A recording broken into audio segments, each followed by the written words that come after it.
Perfeito, perfeito, voltou. Então, pessoal, voltando a falar de correntes filosóficas modernas. Que correntes são essas?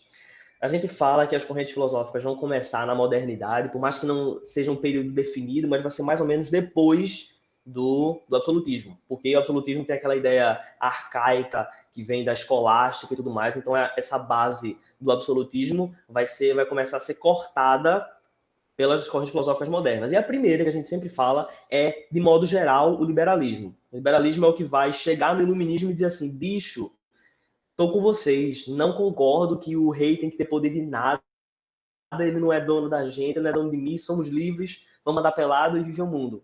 Começa desse jeito, o liberalismo, a base dele é essa liberdade. Só que a gente tem liberalismo em vários âmbitos da sociedade, do mundo, do estudo da filosofia. Tem o liberalismo político, o econômico, o social, o de cultura, tem muitas coisas. Mas a gente vai começar agora falando do liberalismo político, com o nosso queridíssimo John Locke. John Locke vai ser um inglês, ele vai ser um filósofo inglês que viveu o iluminismo, ele é considerado o pai do liberalismo político. E assim como todo mundo que viveu o iluminismo, que faz parte do movimento iluminista, na verdade, ele vai ser completamente contrário a qualquer coisa que o absolutismo pregar. Então, ele critica tudo do absolutismo. E uma das primeiras coisas que ele vai chegar e dizer assim, pessoal, isso aqui não está certo. Perdão, respeite sua opinião, mas é uma opinião burra. Porque ele vai dizer que o direito divino do rei não faz sentido. O que é esse direito divino? Existe um filósofo, um pensador absolutista chamado Jacques Bossuet e também outro pensador que vocês conhecem bastante, que é Hobbes. Hobbes e Jacques Bossuet eles vão dizer assim, olha, o Estado, na verdade, Jacques Bossuet vai dizer, o rei existe porque Deus quer. O rei existe porque Deus permite. O rei está governando, ele é um monarca, ele está no absolutismo, ele está comandando o absolutismo porque Deus quer. Ponto. Hobbes vai chegar e dizer assim, cara, eu sou contratualista.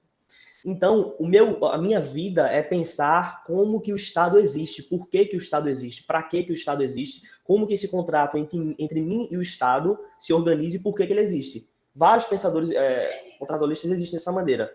Só que Hobbes vai chegar e dizer assim, olha, o Estado existe por quê? O Estado existe porque o ser humano, lembra aquela historinha, aquela frase maravilhosa que cai em 60 milhões de redação, que é o homem é o lobo do homem? Pronto, Hobbes que disse isso. Ele diz que o homem é naturalmente mau e o trabalho, a função, o objetivo do Estado é garantir que esse homem não fira outro homem. Então, o objetivo do Estado, a função do Estado é controlar a gente. É pegar a gente assim, olha, você é naturalmente mal, então o Estado, a sociedade existe para controlar você.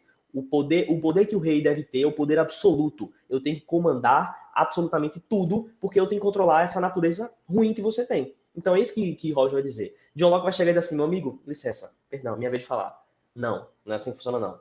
O homem, para John Locke, é puro. Ele não é nem puro, ele é uma tábula rasa. Ele é assim, olha, eu não tenho pensamento, eu não sou bom, eu não sou mal, o que vai definir se eu sou bom ou mal é minha convivência social. Então, o Estado não deveria me controlar, ele deveria me dar liberdade para me tornar aquilo que eu realmente devo ser. Então, John Locke vai dizer que o povo é que tem que ter poder sobre o Estado. Ele não vai concordar com o Hobbes quando o Hobbes diz, olha, quem tem que ter controle sobre você é o Estado manda em você, o rei manda em você, é o absolutismo, é o poder absoluto do rei, é o direito que o rei tem de mandar em você. Locke vai dizer, não, o direito quem tem é o povo que tem o direito de mandar no Estado. Eu coloquei o Estado para administrar algo para mim. Então o Estado tá me servindo. Eu não sou subordinado ao Estado. O Estado que é subordinado a mim. Então o poder emana do povo, o poder emana da população. Tanto é que John Locke vai dizer que se chegar no momento que o Estado, que o governo, no caso, não esteja fazendo o seu trabalho da maneira correta, não esteja garantindo os direitos, que eu vou falar já já, que são direitos inalienáveis, não esteja garantindo esses direitos, eu tenho total direito de chegar e dizer assim, olha, filho, próximo, viu? Sinto muito, você não serve, vou botar outra pessoa. Não rola não, rola você aqui não. Então, se você não tem um cabe para servir o povo, se você está sendo um governante que não está cabendo para servir o povo, está servindo a você mesmo, então eu tenho um direito total de rebelião, meu filho. Chegar lá, tirar você e, enfim, vá para outro canto. Não serve, você não serve para governar o Estado, não. O Estado tem que me servir. Se ele não me serve, ele não serve. Entendeu? Inteligente, né? Ok. Mas, para ele, a função do Estado é garantir os direitos inalienáveis do povo. Como assim? Para John Locke, o ser humano tem direitos que ele nasce com eles a partir do momento que ele existe. Quando o ser humano vai existir, quando ele começa a existir, ele tem esses direitos. Que direitos são esses? São o direito à vida, à liberdade, à propriedade e à busca pela liberdade. Vamos falar de cada um deles. Para Locke, ele diz que todo ser humano tem direito à vida, então o Estado não tem direito não tem o dever ou o direito, não tem a jurisprudência de chegar e dizer assim, olha, eu vou matar esse bicho aqui porque sim. Isso acontecia muito no absolutismo. Eu vou matar por quê? Porque sim, porque eu não fui com a cara dele, ele chegou aqui na minha casa, não fez reverência, eu vou matar. Então, para Locke isso não funcionava. O Estado tem que servir a mim, então ele tem que me garantir a vida. Tem que me garantir a vida, a liberdade, a propriedade e a busca pela felicidade. Só que vejam que eu coloquei um asterisco aí na propriedade. Por quê? Porque para Locke, mas principalmente para os liberalistas, não existe nada mais importante, do que a propriedade. A propriedade é a representação de tudo para Locke. Então, tudo para ele é propriedade, tudo para ele é material. Então, para ele, a raiz primeira do Estado é que um grupo de seres humanos se juntou e disse assim, olha, eu não confio em você para não vir pegar e roubar minha casa. E você não confia em mim. Então, por que a gente não escolhe alguém para dar poder a essa pessoa e essa pessoa vai impedir que eu roube você e que você me roube? Pronto, acabou. Se o Estado existe para isso, é para isso que o Estado existe. Então, para Locke, ele vai ser completamente crítico do absolutismo, porque ele é um iluminista.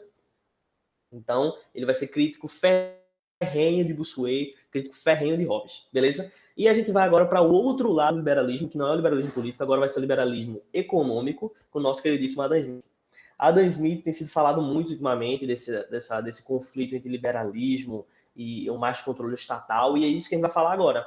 Porque é o seguinte, Adam Smith vai chegar e dizer assim, olha, eu sou iluminista, eu concordo com John Locke, eu acho que o Estado está aqui para me servir, só que existem coisas que o Estado não precisa meter a mão.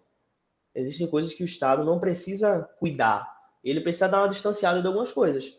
Coisas essas que são, por exemplo, a economia. Para Adam Smith, não cabe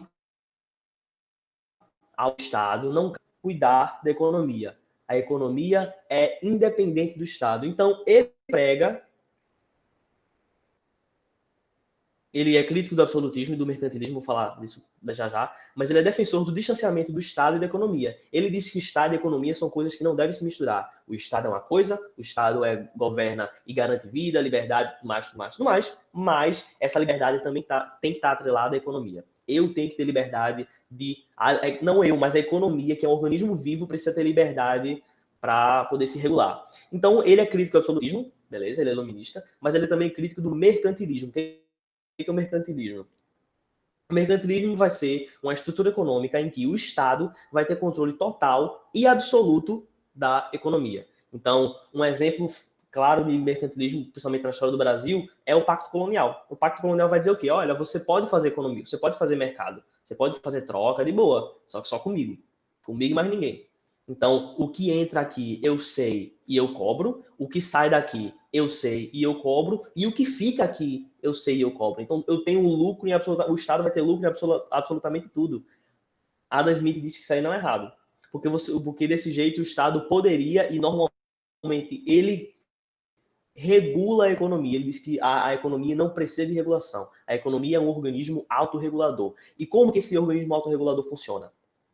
Ele diz que a livre concorrência é benéfica, então não pode haver monopólio, não pode haver pacto colonial, a colônia tem que fazer comércio com todo mundo que puder, qualquer pessoa que puder, o que for interessante para a economia dela, ela deve fazer, a metrópole deve fazer a mesma coisa, então deve ter um controle sobre isso, tem que ser algo natural. Porque a gente tem uma das principais leis da economia, para Adam Smith, que é a lei da oferta e da procura. Quanto mais eu procuro algo, mais esse preço pode ficar mais caro ou essa oferta vai aumentar. Um dos dois vai ter que aumentar. Então, ele diz que com esse tipo de lei, você consegue notar que o Estado não, a economia é orgânica. A economia funciona sem você precisar regular a economia. Então, para que o Estado vai se meter nisso? E ele diz que essa autorregulação vai acontecer justamente por causa da mão invisível do mercado. Ele diz que o mercado vai estar às vezes em alta, o mercado vai estar às vezes em baixa, o mercado às vezes vai estar sofrendo, o mercado às vezes vai estar em superávit, mas isso não vai acontecer porque eu escolho. Isso vai acontecer porque o mercado se organiza naturalmente. Então é como se tivesse alguém, como se tivesse alguém lá ou isso. Às vezes a galera quer mais agricultura, às vezes a galera quer menos agricultura e mais industrialização. Isso vai depender da economia. Isso para Adam Smith.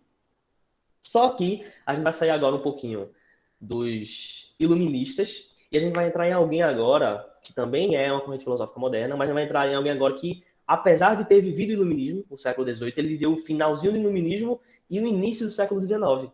Então, ele viu quem? Vou mostrar, passar aqui para vocês verem.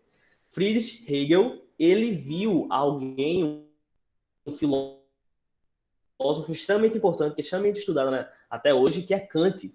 Kant é um filósofo iluminista, filósofo da razão, que ele vai chegar e dizer assim, bicho, a gente precisa estudar a razão, a gente precisa entender que a razão existe, por que ela existe, por que ela está aí, a gente fala de razão desde a época de Sócrates, então o que é a razão? Como que se estuda a razão? Como se organiza a razão?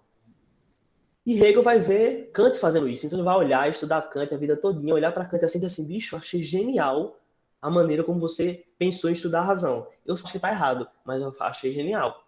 Então, senta ali um pouquinho, fica aí, vai deitar, vai dormir um pouquinho, que agora é minha vez de identificar a razão. E aí ele vai basicamente falar um pensamento na Alemanha, uma escola na Alemanha chamada de idealismo alemão. O que é esse idealismo? Hegel vai tentar procurar um sistema ideal de pensamento de todo mundo. Como assim?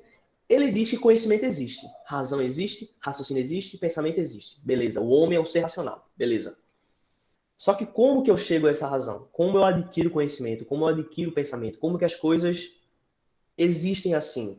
Eu quero um sistema que funcione para absolutamente tudo. Então, se eu quiser descobrir, se eu quiser estudar história, eu consigo usar esse sistema. Se eu quiser estudar da filosofia, eu consigo usar esse sistema. Se eu quiser estudar economia, eu consigo usar esse sistema. Então ele que pensou, tentou pensar em alguma coisa que fosse utilizada para absolutamente tudo, toda forma de pensamento, toda forma de razão. E isso foi a dialética hegeliana. Ele chegou nesse ponto. Esse é o idealismo. O idealismo é tentar achar uma maneira ideal, um sistema ideal de pensamento que se aplique para absolutamente tudo. Só que aí ele pensa na dialética hegeliana. O que é isso? Vamos lá. A dialética hegeliana vai dizer o seguinte: você tem uma ideia, você é um ser humano, e do nada você acordou e teve uma ideia, um pensamento, você pensou em alguma coisa. E isso vai ser uma tese. Essa sua ideia, a sua ideia primeira vai ser a tese, beleza? Só que agora, quando eu penso nisso, automaticamente eu vejo uma antítese, que é a mesma coisa, uma antitese. É o oposto da tese. É algo que vai dizer assim, olha, essa tua ideia, beleza, mas tem esse erro aqui. Tem isso aqui que não faz sentido. Essa tua ideia não fecha direito. Então, essa tese vai combater essa antítese e vai formar a síntese, que é uma nova ideia. É uma ideia mais refinada, é uma ideia mais evoluída, é uma ideia mais rebuscada. E ele diz que isso acontece toda hora, em todos os âmbitos do planeta, em tudo, em tudo. Agora, nesse exato momento, você está recebendo um conhecimento, você está pensando nele, seu próprio cérebro está refutando essa ideia para poder chegar numa outra ideia, numa outra tese ainda mais refinada. Para Hegel é isso que vai funcionar. E veja uma coisa, a aula de Luiz anterior, ele fala de Marx, e Marx era aluno de Hegel. Tanto é que, se vocês notarem, Marx incorpora na filosofia dele um dos pensamentos de Hegel, que é essa dialética hegeliana. Vocês lembram da luta de classes? A luta de classe não é a luta da burguesia e do proletariado.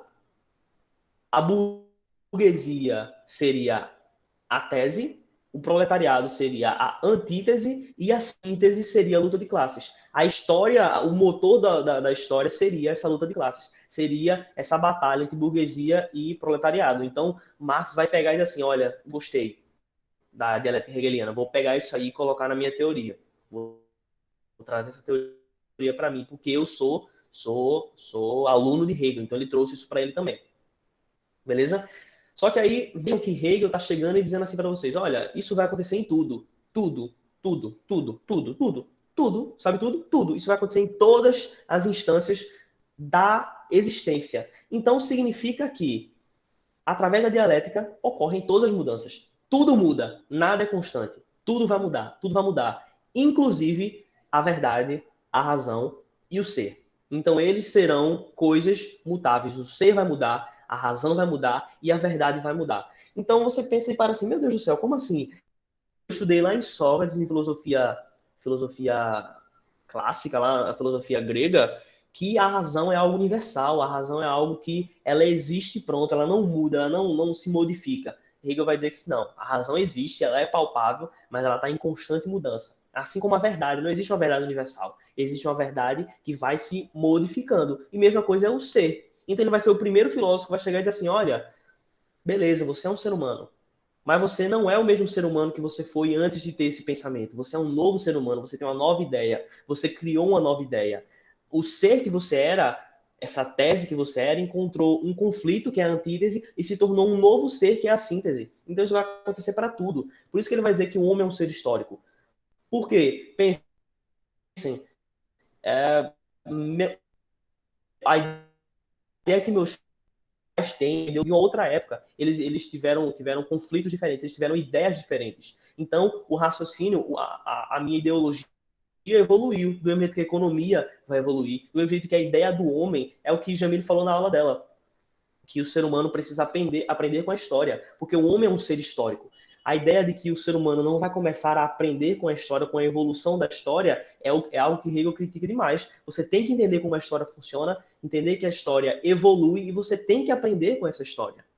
Então, para ele, tudo isso vai ser mutável. Vejam que isso aí parece muito com aquele pensamento lá no início de Heráclito, que ele tava dizendo que tudo muda, você nunca vai se banhar nas águas de um mesmo rio duas vezes. Porque quando você entrar nesse rio, o rio não vai ser o mesmo e você não vai ser o mesmo. Pronto, é a mesma ideia de Hegel. Só que Hegel vai explicar como que isso acontece. Como que isso acontece? Pela dialética hegeliana, pela tese, combatendo a antítese e produzindo a síntese. É isso que vai acontecer.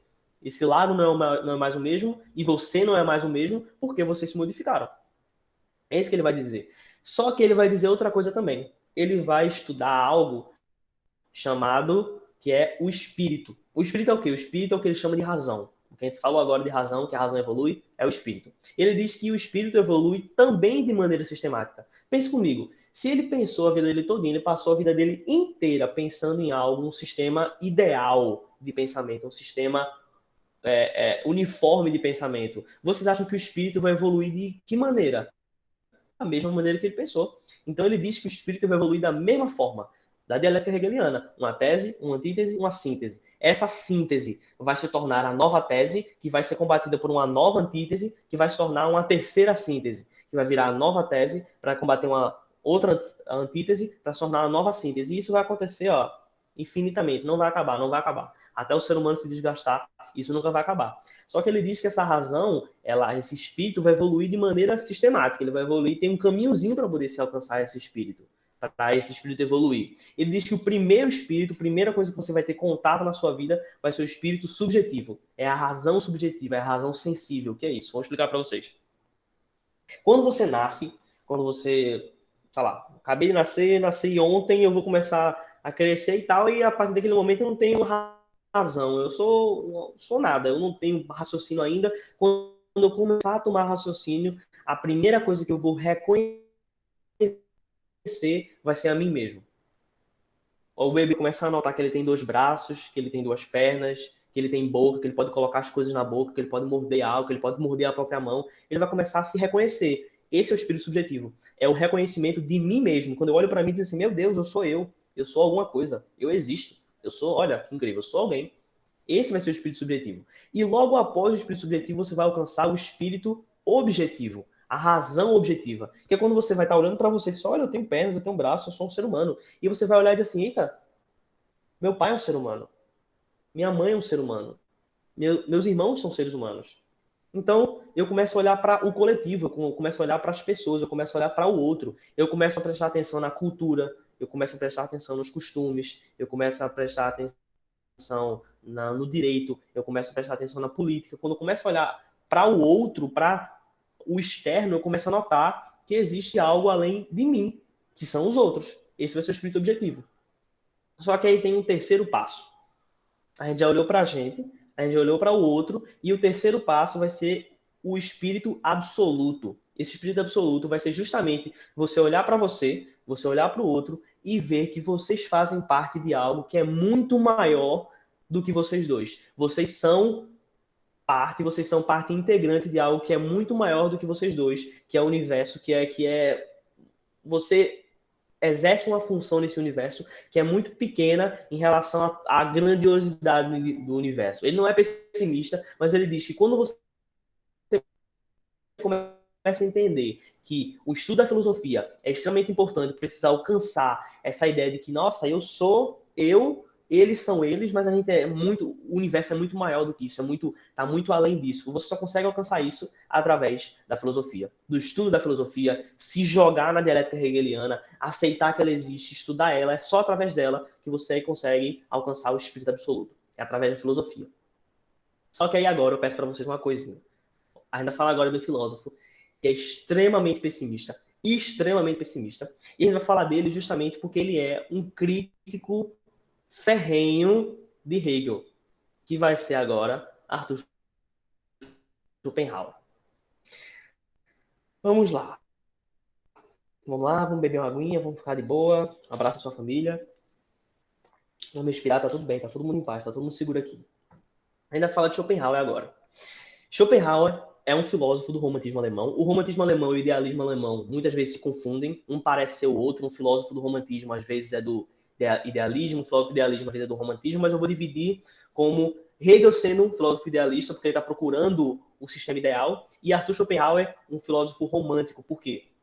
Porque ele vai criticar muito Hegel. Entendam, eles viviam na mesma época, eles são contemporâneos, eles viveram no mesmo período, não só no mesmo período, mas eles davam aula na mesma universidade. Não só davam aula na mesma universidade, mas quando Hegel organizava uma palestra para um determinado dia, Schopenhauer sabia disso e dizia, beleza, eu vou fazer uma palestra no mesmo dia. Só que ninguém ia para Schopenhauer, porque a filosofia de Schopenhauer é extremamente pessimista, então a galera não gostava. Schopenhauer começou a ter fama de um tempo para cá. Na época dele, ele não fazia muita fama com essas coisas, não. Ele morreu realmente não sendo tão famoso.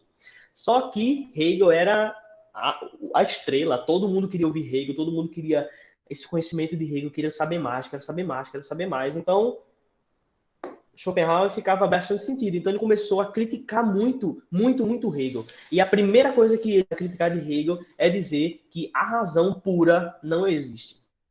A razão é uma ilusão. A ideia de que você tem independência racional, que você pensa que as suas decisões são baseadas na razão, isso é mentira. Não acredite nisso. Você não tem razão, você não tem nada além de irracionalidade. Ele vai valorizar a irracionalidade, a vontade. E essa vontade, para ele, é o que vai regir tudo, tudo no universo. Ele diz que razão não rege o universo. Ele chega para os iluministas, chega para Sócrates, chega para Hegel, chega para Kant e diz assim, pessoal, vocês falaram merda, viu? Razão não existe. Razão é ilusão, razão não é verdade. O que existe é vontade. O resto vai ser ilusão. Então você é um ser humano feito de vontade. E ele vai ver que esse ser humano vai ser movido pelo ímpeto cego, que é a vontade natural do ser humano. É algo que vem de você. Você é constituído por vontade. Então, basicamente, ele diz que as coisas que você faz na sua vida, por mais que sejam, você tem a ilusão de que seja racional, você está fazendo aquilo por uma vontade, por um desejo. Ele chama isso também de por um amor. Ele diz que todo o objetivo de todo ser humano é a reprodução, é a reprodução da espécie, a perpetuação da espécie. E como ele diz que ele fala do tédio e do sofrimento, exatamente. Ele fala muito do tédio e do sofrimento. Vou falar isso já na próxima, que é justamente a ideia do Pedro de Schopenhauer. Ele diz que o ser humano vai ter somente vontade. Então você é 100% vontade, você não é nada além disso. Se você não é nada além disso, então a razão está completamente errada. Hegel está completamente errado. Então ele vai começar a fazer um estudo maior sobre isso. Ele vai dizer que o amor é o maior reflexo da vontade. A reprodução é o maior reflexo da vontade. Porque você, ser humano, é um animal, assim como qualquer outro, e o seu objetivo é arrumar alguém para que ature você. Você vai amar essa pessoa para vocês poderem reproduzir, ter uma família, ter um núcleo familiar, poder instruir seu filho para seu filho perpetuar a espécie. Basicamente é isso. Sua vida é isso. Ah, mas eu tenho uma aspiração para passar para não sei o quê, para fazer minha vida. Sim, justamente tudo isso está envolvido no amor. Você quer tudo isso só para se reproduzir, somente para isso. É isso que Schopenhauer vai dizer. Só que ele também vai dizer outra coisa. Ele vai ser chamado também de os filósofos do romantismo, Schopenhauer, vai ser chamado de filósofo do ímpeto e da tempestade, porque ele diz que esse ímpeto, essa vontade é o que move o ser humano. Então ele vai dizer basicamente o seguinte: você, daqui a alguns anos, não sei se vocês não conhecem a vida pessoal de vocês, mas casado, com filho, daqui a vários anos, ou amanhã, não sei, mas casado com filho, você vai estar aqui de boa. Então, em vez de razão, o objeto dele é o amor. Sim, totalmente. Ele vai chegar e dizer assim: a razão não existe. A razão é mentira, a razão é ilusão. Então, o objetivo dele vai ser a vontade. E ele diz que uma das maiores vontades do ser humano é o amor. O objeto dele vai ser a vontade, mas ele diz que o maior reflexo da vontade vai ser o amor. Deu para entender, Gabriela? Porque o objeto dele não é o amor em si, mas o principal, que é a vontade, o principal, as principais da vontade, meu Deus do céu, a principal vontade é o amor, entendeu? Só que, mais uma vez, voltando da filosofia do ímpeto e da tempestade, ele vai dizer que vai ter um dia que você vai estar em casa, casado, feliz da vida, achando que está feliz, que está alegre, que está de boa, tem seu filho. Você vai olhar para outra pessoa e dizer assim: meu Deus, essa pessoa vai me trazer muito mais prazer do que a pessoa com quem eu estou agora. Então eu vou lá e vou trair essa pessoa. Eu vou trair a pessoa com quem eu estou com essa outra pessoa. Esse ímpeto, essa vontade que vem de dentro, se você luta contra isso, você está lutando contra a sua natureza. E Schopenhauer vai dizer que não. Ele diz: meu filho, você quer? Vá. Você quer andar, tirar a roupa e andar pelado no meio do epitácio? Vá. Você não tem vontade? Vá. Liberte-se da sua vontade, deixe sua vontade aliviar. Seja somente vontade. Represente aquilo que é mais interno para você. Então, o amor é a síntese. Olha, não, porque assim, Schopenhauer vai ser crítico de Hegel. Então, Schopenhauer não assume esse pensamento de Hegel de tese, antítese e síntese. Então, ele vai chegar para Hegel e dizer assim: olha, o seu pensamento, você tentou entender a razão não existe. Então, não existe isso de nada de tese, nada de antítese, nada de síntese. Para ele, assim, não existe isso, existe somente vontade. Então, lembra que eu falei tudo antes de Hegel? Ele vai dizer que Hegel está errado. Tudo que eu falar, qualquer vírgula de Hegel, Schopenhauer vai dizer que Hegel está errado. Hegel e Kant, que pensam muito em razão. Qualquer coisa atrelada à razão vai estar errado. Tudo é vontade, exatamente. Tudo é vontade. Então ele vai dizer que você deve seguir sua vontade. Só que aí é que tá. Ele vai dizer que sua vida vai ser vontade. Sua vida vai ser movida pela vontade. Ele vai ter uma ideia que, porque sua vida é vontade, você nunca vai alcançar a felicidade plena. Os iluministas dizem que você deve buscar a plenitude, a liberdade, o liberalismo, a fraternidade, para poder alcançar a felicidade. Só que Hegel não, Schopenhauer vai dizer: olha, sinto muito ser a pessoa que vai lhe avisar, mas felicidade não existe.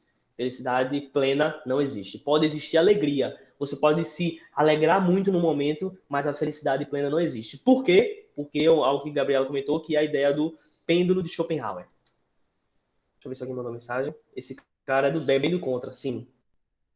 Felicidade é momentânea, é exatamente isso. Ele é bastante contra. Ele vai chegar e dizer: tá todo mundo errado. Você existe, você está errado. Basicamente é isso.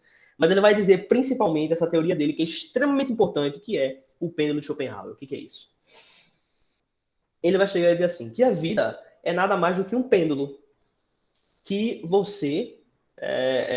só ele tá certo, exatamente isso. Ele vai dizer que nada mais é do que a vida nada mais é que um pêndulo, alecrim dourado que nasceu no campo sem ser, exatamente. Para ele, todos os filósofos que tinham antes eram a galera que pensava muito na razão. Meu amigo, pare de pensar na razão, viva, vá ver à vontade, vá festejar, vá beber, vá injetar o que você quiser no seu corpo, a vontade que você tem, siga essa vontade. Então é ele que vai dizer isso. Só que é que tá. Ele vai dizer que você deve seguir essa vontade porque você nunca vai encontrar felicidade. Ele diz que a sua vida é dividida em dois momentos: sofrimento, dor e tédio. Quando sua vida está estagnada, ele diz que se divide a isso. Olhem para o pêndulo. O pêndulo, ele não é... A estrutura do pêndulo, vocês estão vendo aí na imagem. Quando ele estiver no ponto mais alto, aqui em cima, ele vai começar a descer. A natural do pêndulo, ele vai começar a descer. É quando você vai sentir a dor. Você está no meio da transição entre a dor e o tédio. Quando você chega aqui embaixo, chega no tédio, parado assim. Você fica: meu Deus, eu estou sem objetivo na vida, eu estou sem vontade, eu não tenho nada. Só que você encontra um objeto de vontade, um objeto de... o objeto de vontade. Você vê: cara, eu quero muito isso, então eu vou alcançar, eu vou buscar isso. E eu vou começar a ir para o extremo do pêndulo. Quando eu chego lá em cima, quando eu chego lá em cima do extremo do pêndulo, eu vou olhar e dizer assim, cara, isso que eu queria não vai me trazer felicidade, vai me trazer só alegria. Eu só tô alegre por estar aqui em cima. Mas agora eu já não tenho mais nada, eu não sinto mais nada. Eu vou voltar de volta para o tédio. E depois eu vou buscar mais um outro objeto de estudo, objeto da vontade. E eu vou chegar aqui em cima e vou ver que não é isso que eu quero. E eu vou voltar de novo para buscar outro. E por isso que vai ser o pêndulo de Schopenhauer. Sua vida vai ficar dividida entre a busca pela felicidade, pela alegria, que você não vai encontrar, e depois o tédio, para buscar a alegria de novo. Ele estuda metafísica também. Nem tanto. Ele não estuda tanto metafísica. Ele tem mais ou menos, eu vou falar já de uma ideia dele que é representação, que bate metafísica. Mas, principalmente, ele vai dividir a vida entre dor e tédio. Então, basicamente, vou falar isso agora, mas, por favor, não é verdade isso. Não precisa concordar com ele. Mas, segundo Schopenhauer, essa sua busca incessante pela aprovação, por passar no curso que você quer, só tem razão, só tem sentido porque você está no meio da busca. Você está sofrendo, você tem dor, você tem sofrimento. Sua vida só faz sentido quando você sofre. Então, quando você alcança isso que você quer, quando vocês passarem, vocês vão sentir alegria, mas vocês vão entender que isso não é a felicidade absoluta. E vocês vão procurar algo novo para sofrer por isso. Então, vocês vão passar, vão ver que isso não é o que vocês queriam, não é a felicidade absoluta, e vão continuar buscando outra coisa. Quando vocês encontrarem isso, vocês vão ver que não é isso que vocês queriam e vocês vão procurar outra coisa. Quando vocês encontrarem isso, a sua vida vai ser sofrimento para buscar algo, e quando encontrar, será dor, seu sofrimento, seu tédio, ser o nada. Então, é verdade que se eu fosse... É verdade. Assim, o problema de Schopenhauer é que ele tem razão em algumas coisas, em alguns pontos, que é que sua vida vai ser a busca incessante por algo. O ser humano nunca vai estar satisfeito. A sua vida só tem sentido quando você tem objetivo. Sua vida só tem sentido quando tem vontade. E vontade, estar na busca por algo que você quer, é sofrimento, é dor. Se conforme com isso. Só que aí ele vai dizer o seguinte: sua vida vai ser só sofrimento, só vai ser dor. Aceite isso. Mas você pode buscar algo que não seja somente dor, que não seja somente sofrimento. É o que Schopenhauer vai dizer que é a fuga do sofrimento, que é a fuga da dor, que é a fuga da vontade, que para ele vai ser a arte. A arte vai ser a única coisa, ficou o vida no final, ficou o A branco, perdão. Mas a arte vai ser a única fuga, a única forma de fuga da transitoriedade da vida, desse pêndulo, porque ele diz que a arte é a arte, o objetivo da arte é ela em si. Então você faz arte, você aprecia a arte por causa da arte. Você não tem um objetivo, você não tem uma vontade. A arte é ela em si. Então você deve seguir seus desejos quando você puder, mas quando a transitoriedade da vida estiver muito pesada, busque a arte. Fuga para a arte. Para ele o objetivo vai ser sempre alcançar o objetivo, só que depois no tédio, no sofrimento, fugir para a arte. Deixa eu ver os comentários de você aqui agora. O ser humano, exatamente, coloca 89 coisas na minha conta, exatamente. Segundo Manhã é fato de Deus, Manhã fala a mesma coisa, a mesma coisa. Mas para ele vai ser justamente isso. A vida vai ser essa transitoriedade, esse sofrimento, essa tristeza, e para você poder sobreviver a isso é buscar a arte. Então Schopenhauer vai ser um filósofo pessimista, como vocês puderam ver. Ele vai ser sim um filósofo extremamente pessimista, e ele vai negar tudo aquilo que Hegel fala. Tudo que Hegel falar, tudo que Hegel, na verdade, tudo que Hegel, Locke e Adam Smith falarem, ele vai dizer que está errado. Porque Locke e Adam Smith são iluministas, ele discorda piamente do iluminismo, e ele vai discordar de Hegel, porque Hegel também tem influência iluminista e também pensa na razão. Ele vai dizer que a razão não. O que é universal, que todo mundo tem, é a vontade. E a vontade vai mover você a buscar algo, e nessa busca você vai sentir dor, e quando alcançar, você vai sentir tédio e vai buscar algo para sentir dor e quando alcançar vai sentir tédio. Pensou no dadaísmo. O dadaísmo é aquele que junta na arte, né, que junta umas paradas que não faz sentido, que encontra umas paradas aleatórias. É isso se eu não estou me enganando, Gabriel? Eu acho que é. Em relação à arte. Dadaísmo é muito, enfim. Dadaísmo também é outra parada muito louca, nunca consegui entender. O niilismo muito, tem muita relação com isso. Se confunde bastante. Não é a mesma coisa, mas se confunde bastante, essa ideia do niilismo. Então, para Schopenhauer, a sua vida é sofrer e encontrar o tédio. Basicamente isso. Não existe felicidade, existe alegria. Existe uma alma contente, mas não existe uma alma feliz. Então é basicamente isso, pessoal.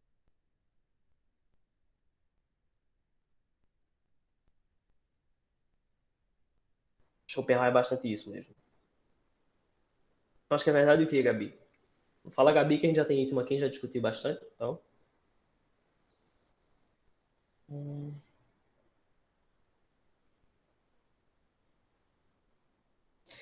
Rapaz, eu concordo com muitas coisas dele também. Eu acho que sim, a vida é sofrimento em alguns pontos, mas eu não acho que seja somente isso. Eu acho que é raso demais achar que é somente isso. Claro que eu não tô. Se Deus me perdoe falar mal de Schopenhauer, que eu jamais seria porte para isso, mas eu não acho que a vida seja somente isso. Eu acho que a alegria em muitos momentos é sim reflexo de felicidade, enfim. Mas faz sentido, faz sentido. É difícil admitir que faz sentido. A gente nunca está totalmente satisfeito, verdade. E o pêndulo dele eu concordo totalmente, concordo totalmente. É buscar algo, quando alcançar, tentar procurar outra coisa ao mesmo tempo. Então, para eles, vocês vão passar e depois de passar, vocês vão dizer, beleza, passei, vou buscar outra coisa agora para sofrer, porque minha vida é isso. Sim, a felicidade é passageira, a felicidade é momentânea. O que eu faço? Será que o Luiz está ouvindo, meu Deus do céu, para ele parar a aula? Tá lá numa gravação? Mas eu não sei se vocês estão assistindo, tá? Vocês estão assistindo. Se tem alguma dúvida, vocês três que estão assistindo agora, alguma dúvida em relação ao que eu falei? Acho que não. Qual coisa vocês falem. E é isso, pessoal. As correntes filosóficas modernas são essas. Cadê o Luiz para fazer o calar a boca? Luiz, meu anjo. Ah, graças a Deus, ainda bem que ficou assim, cara. Eu ia chamar de Clara, mas não, é Gabriela. Luiz! Luiz, meu amor, Luiz. Luiz. Ah, é pra avisar no WhatsApp, peraí.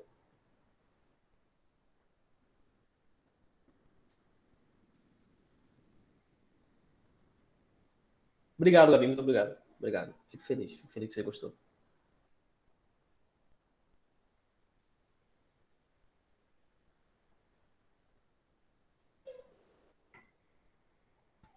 Cadê Luiz, pelo amor de Deus?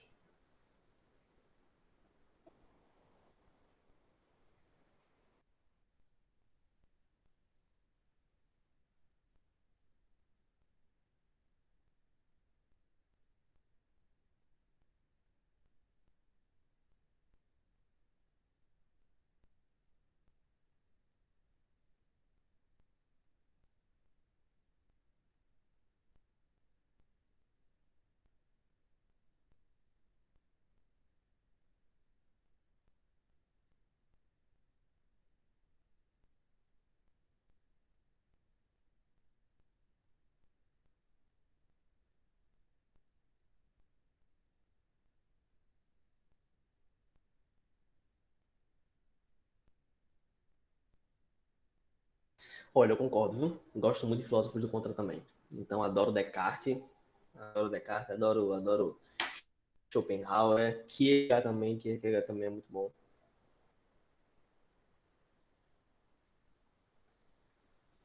Gosto bastante de filósofos do contra, que, enfim, vem para causar rebuliço, né? Vem para causar rebuliço.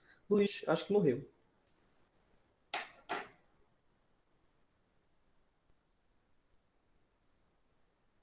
Tu não ouviu quando eu perguntei no final, Paloma? Não sei se ficou alguma dúvida do que eu falei, alguma pergunta, algum comentário que tu queira fazer.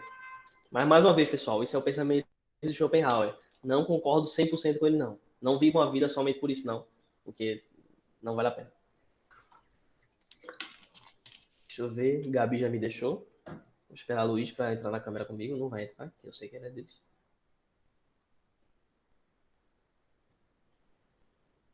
Gabi está aqui, obrigado. Eu não estava me sentindo sozinha. Agora aguardar a Luiz. Agora fiquei até. Talvez ele fique um pouco ofendido.